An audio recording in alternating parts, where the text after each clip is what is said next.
Hi, everybody, and welcome to The Great American Story. I'm Ron Hoon, here with John Noetzel, the creator of The Great American Story. And John, I don't think I've ever seen you more excited for an interview. We got a treat today. It's awesome. I'm really excited.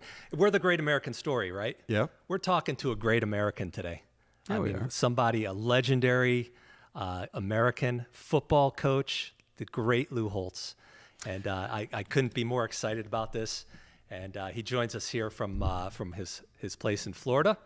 And so let's go right out to Coach. Look at that. It looks very Christmassy. You'd never know that was Florida. I know, right? right? Look at Coach right there. You'd think he just stepped off the campus at Notre Dame or something, wouldn't you? Look at that. Coach, how you doing?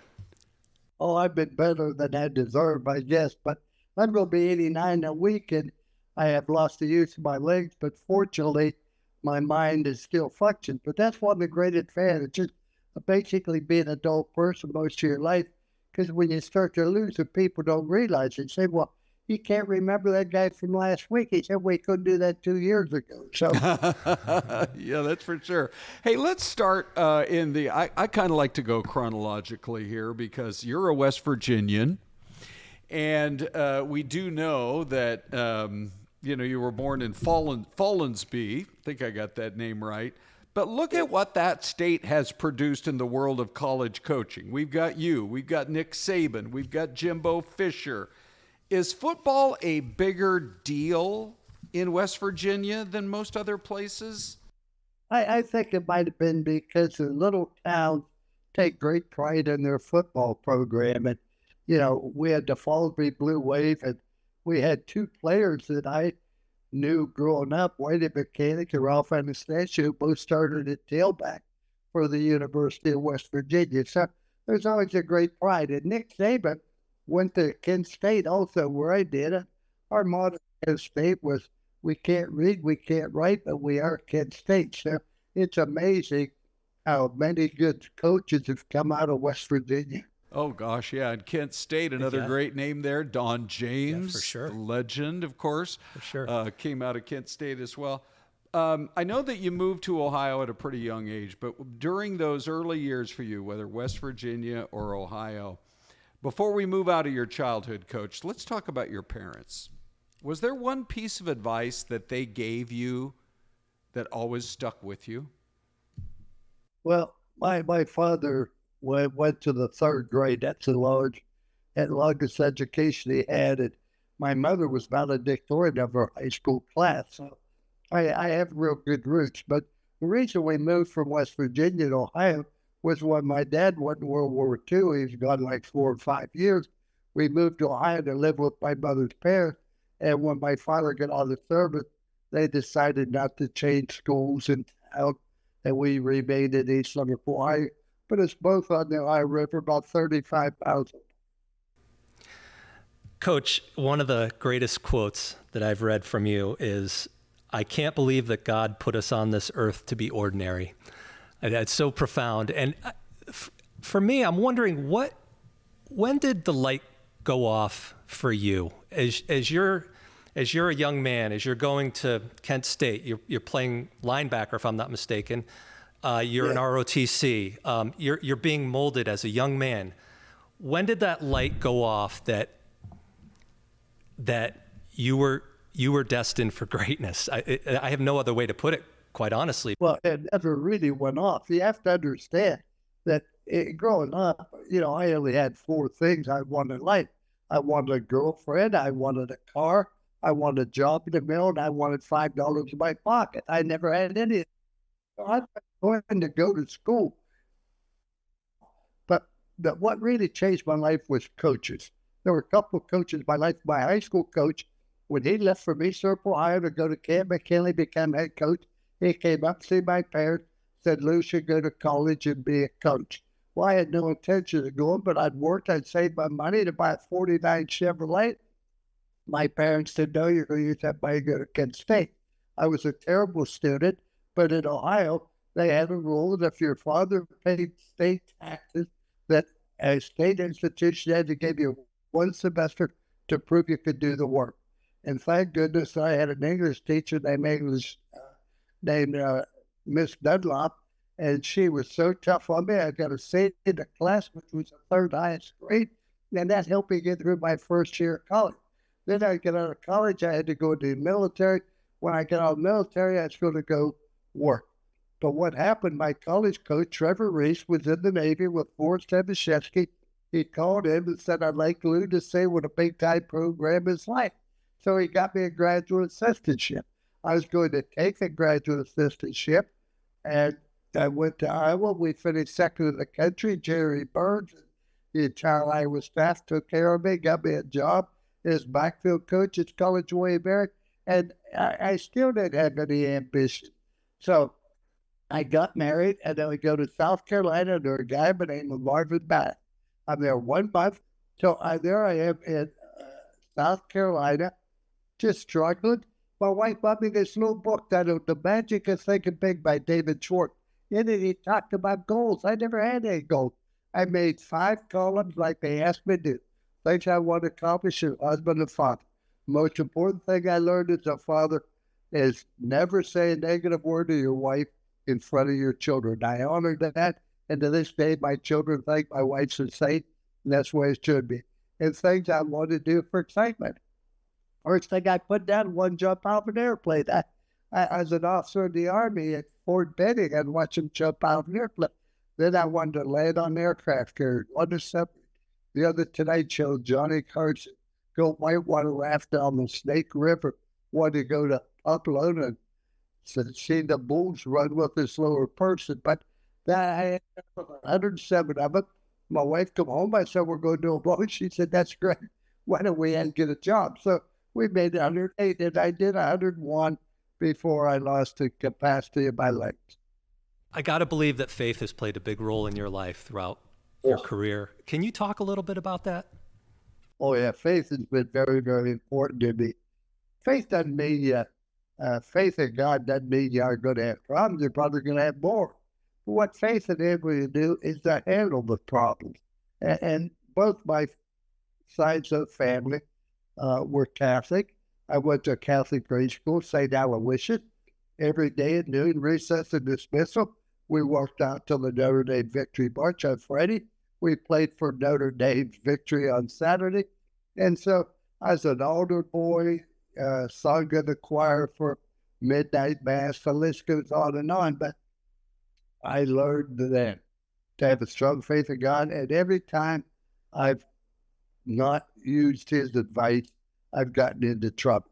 And you're young, you're immature, you make a lot of mistakes.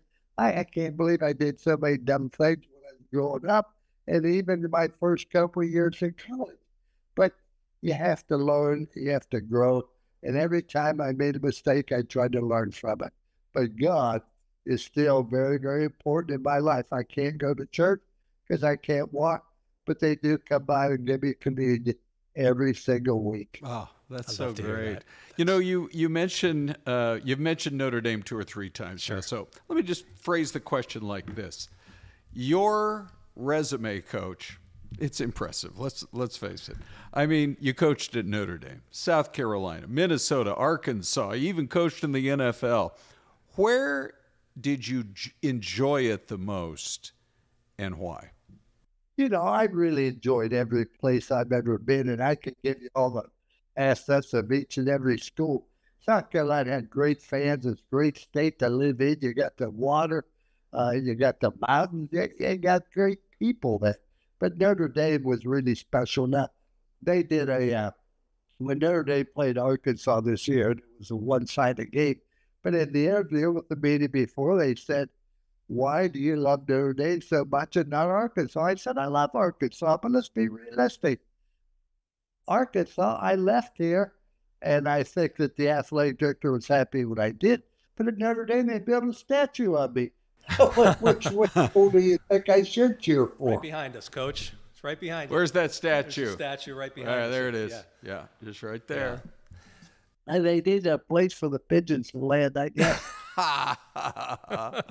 Oh, man. Go ahead, John. No, go ahead. Well, I was just going to ask, in the pantheon of coaches here in American college football over the last century plus, There are a lot of great coaches who understand the X and O's, but I feel, Coach, like there are certain personalities who added to the game by virtue of kind of what else they brought, in terms of just their personality. I wondered if for you there was anybody, as you've thought back, I think of like a Mike Leach or a Steve Spurrier or you, who maybe were in your way of thinking some of the greatest characters of the game as you think back on stories or life's lessons learned or incredible senses of humor. Who stands out? Well, there are so many of them, but you have to be yourself. They've written a couple books on Holtz's quotes, and when I sign it, I always write, smartest thing I ever said was no comment. But I think you just have to be yourself, and those things came about naturally. But I never felt I coached football. I felt I coached life. And I taught them to always make good choices. And no matter where you are, good or bad, because the choice you make. Choose to do drugs, drop out of school, join a gang, get tattoos from head to bottom. You choose to have difficult in life and stop blaming me for the bad choice you made. Now, you always make good choices. Just follow 3 simple rules. Do what's right, and that's so that people can trust you. Always do everything the best you can. Not everybody be All-American, not everybody be an A student, but everybody can be the best they're capable of being. And the most important rule is show people you care. Now, the players at Notre Dame, and I coached there for 11 years, they formulated a club called Holtz's Heroes. And what they do, they meet periodically, and the second home game every year we come back and spend time together. They're wonderful people. They've done so many wonderful things. See, great players come and go. Great teammates last a lifetime, and they were great teammates. For example, we've had, I don't know how many players have passed away that I coached at Notre Dame, but when one does, Holtz's Heroes will sign a former player to that family to make sure that family has all the necessary academic utensils in order to be successful. But more importantly, they get with the deceased player's children and they tell them what a great person their father was, what a great athlete he was. I want those children to grow up knowing that they're from a very special parent.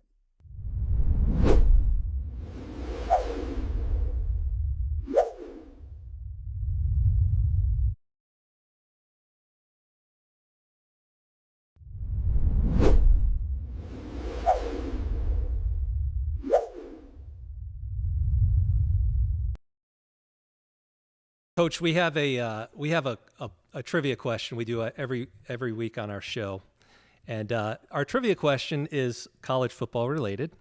And I asked AI, which school has the best entrance in college football? I'm curious if you know what AI thinks is the best entrance in college football, and then what your take is, who you think has the best entrance in college football. As a Gamecock, of course, I have my bias here, but I'm really curious. You've been to every school, I'm sure. Who's got the best entrance, Coach? Well, I would have to say West Point. They come out there and the cannons are blowing and they're waving the U.S. flag. But, I never paid much attention because I was worried about the game. I had no idea. But I thought South Carolina had a great entrance as well. Well, they got an honorable mention according to Gemini AI, but Gemini says Virginia Tech. I was going to say, John, you're saying Virginia Tech is the best. Enter Sandman. Right. There are times I only watch 5 minutes of that game. Yeah. The first 5 minutes, but I'm going to be there for the kickoff. That's incredible. That way those. But they did the search special. That's the last school I would have mentioned. You know that entrance to 2001 is something special, though, coming through that tunnel. And I listen to Todd Ellis every week say, here's the best entrance in college football. So I am definitely biased. But, yeah, that's very interesting. That's so great. All right, let's talk a little bit more now, Coach, just about, over the course of the last several years, we have we've seen some honors come your way. The Presidential Medal of Freedom. I don't know where that ranks overall in terms of the various honors that you've been accorded in your life. But tell us about that experience and what it meant to you. Well, I wasn't aware I was up for it, but my wife was. And my wife said to the person that was pushing it, please don't tell Lou because I don't want him to be disappointed when he does again. But when they told me, and John Radcliffe is the one that said, Lou, I think you're going to be receive the Medal of Freedom or Medal of Honor, which I wasn't aware of. But it was a great event and probably the highest award I've received. And it's really gone up substantially since I see some of the other people who received that award since I did. But we went to Washington, D.C. We met the Oval Office who was doing COVID. I could only bring 30 people. I brought my family and some very, very close friends. And it turned out I can remember almost every single moment of that event. It was just a great honor, and it's one that I truly cherish. And I'd have to say it's the biggest honor I've ever received. Coach, you are a shaper of men. You are a mentor to many. I'm curious, who is your role model? Oh, I have many of them. Nobody. When you talk about role models, we all have web feet. We all make mistakes. We go different places. But I really admired Dale Royal. As a matter of fact, I'm a lowly assistant coach, and Dale Royal and Texas Longhorns won the national championship, I think at 61 or 62. I used what little mile we had and flew to Texas to visit with Dale Royal. Well, it was in the summer, all the coaches on the vacation. There was only the backfield coach there and Dale Royal. And I asked if I could see him, and they said very, very briefly, because he plays golf every day at 1 o'clock. I went in to meet with him. We stayed for 3 hours. I asked him so many questions. Like I said, what do you do when you lose a good athlete? He said, you close ranks, you pick up the rifle, you march on. He had a unique way to express faith, but he's ultra successful, but he's also a great guy. He loved country music. When I was in Arkansas, he and Frank World were very close. And Don Tyson would have a birthday party, invite all kinds of people. We would go, and Del Royal came, and he brought a great Western singer. I forget his name, but very, very famous. And I admire him the way he did faith. As a matter of fact, I said to Notre Dame one day, watching the Arkansas Texas national championship game in I want to say it 66 or something, and I wrote Del Royal. I said, what a pleasure it was to watch a football team play the game for their teammates. They never did all this jumping around. They praised their teammates. It was truly a team game. Everybody was dressed appropriately. One of the things when you talk to an official when he comes to you before the game, you say, our captains and so-and-so all the time, and all our players are dressed properly. Now I see people with their shirts out, headstock pulled down below the knees, and it goes on and on. And we're going downhill with standards, not only in football, but in this country. That was kind of where I was leading with this, Coach. The state of college football, the NIL, the transfer portal, has it marred the game? Is it just not the same as it used to be? And I think the two worst things ever happened to college football was the NIL, because there's nothing more than professional players now. Yes, some seniors staying in school because they make more money at the school they can in the NFL. And I think the transfer portal is terrible. Well, you're building your team every year, right? They had a study on the people that played at 4 different schools of quarterback. Started at Southern Cal, ended up at Rice, I think, with 4 different schools of 4 years. Let's do a survey. How many got an education? How many made contacts? How many are going to be prepared for the future? Let's remember where college football started. It started in the Ivy League. The biggest stadiums in the world, the Ivy League. Go to Yale Stadium, go to Harvard. They're huge because they learn more lessons on a football field you'll ever learn in college classroom. As a matter of fact, when I coached in the Japan Bowl, Japan was getting ready to institute touch football in all the schools to teach them about teamwork. It's a great lesson. And now we have the transfer portal. You're not happy, or you get more money somewhere else, you leave. And it doesn't help you at all. All you do is change the address of your problem. You learn to persevere. You learn to improve your skills. You learn to weigh your turn, but more importantly, you learn to be ready. We had a young man, a quarterback named Kevin McDougal, who played behind Ron Meyer for 3 years. Never bitched, never moaned, just worked. His senior year, he started, set all kind of passing records. We went 11-1 and beat Florida State in the Big East. We didn't win the national championship because head-to-head didn't mean anything then. But today it must have been a lot more. But I just say that you have to learn to stay there. If we're going to do anything, allow a person to transfer after 2 years and only transfer once. And I think when you pay people, when I was in college, we never had money. I never had money in my pocket. People say, you need a haircut. I don't need a haircut. Well, go look at the mirror. I don't look at the mirror. I look at my wallet. You bought what you could afford, not what you wanted. And that's where it's changed now. The debt that people have run up today is incredible because they buy what they want, not what they need. Well, let's talk, this show of ours, The Great American Story, one of our most talked about episodes recently, Coach, was on Mount Rushmore. I'd like to ask you, who do you think, this is in your opinion, who is, and by the way, we're about to celebrate our 250th birthday. We are. Who is the greatest American who ever lived, in your opinion, Coach? Well, I'd have to look and say either George Washington or Abraham Lincoln or Einstein. The list goes on and on. But to me, the real heroes in this country, those that raise a family, provide good leadership for that family, spend time with them. Today, I remember we went through a period where the father was castigated. Nobody wanted to have a father around it. Oh, the woman could do everything. That's not true. You need both a man and a woman.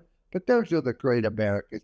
The people get up every day, go to work, come home, raise a family true to their wife and true to this country.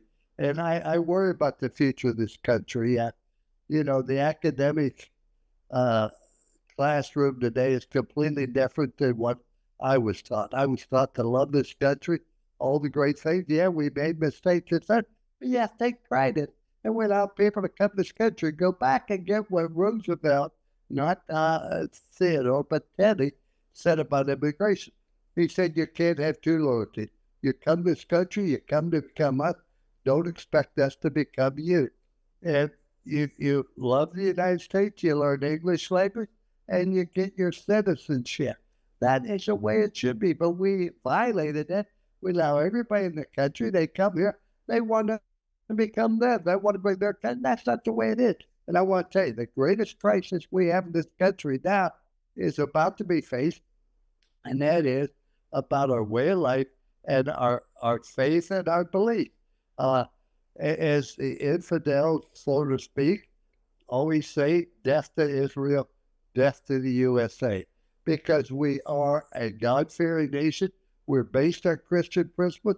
I worry about the future of this country. As I said, I'm 89 years of age, and I worry about what's going to happen in the future. But I worry for my grandchildren, not for me, because I'll be long gone when that happens. Well, we're counting on you being with us for several more years, Coach. You have brought you. Don't wish me. You don't have any idea how hard it is. Not that many legs, but I have no pain when I'm sitting, and my mind still functions reasonably well. And you're about to celebrate 89 on January 6th, am I correct? Absolutely. Feast of the Wise Men. That's so great. That's fantastic.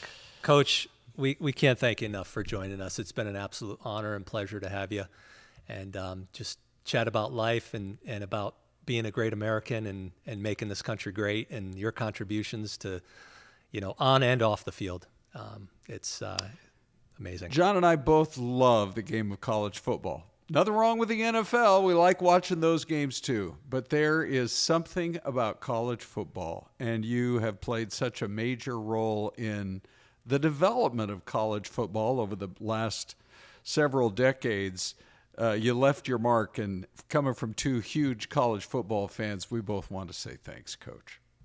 And I want to say thank you for the thorough preparation you both made for this show. You humbled me with everything you knew about me. Thank goodness you didn't bring up all the negatives. Thank you, It would Coach. have been a 3-hour show. There you go. As soon as we expand, we're calling you first. Coach Lou Holtz, thanks for your time today. Merry Christmas, Coach, and happy birthday. Thank you so much. God bless. You too.